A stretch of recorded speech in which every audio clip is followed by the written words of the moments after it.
जय जगन्नाथ दर्शक बंधु जदि आपण स्वप्न रे निज घरर पोछा मारुचंती बा निज घरर अलिया आवर्जना को सफा करुचंती बा कोनोसी वस्तु सामग्री अलिया आवर्जना युक्त अछि आपण ताकू सफा करुचंती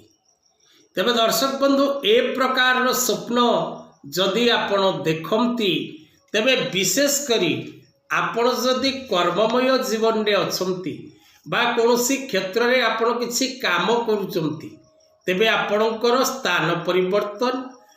पद परिवर्तन एवं विशेष करी व्यवसाय क्षेत्र रे जदि आपण थांती तेबे व्यवसाय क्षेत्र रो स्थान परिवर्तन घटिबा बा आपण जदि कोनोसी गृह परिवर्तन करबा को चाहउचंती तेबे निश्चित भाव रे करि परिबे।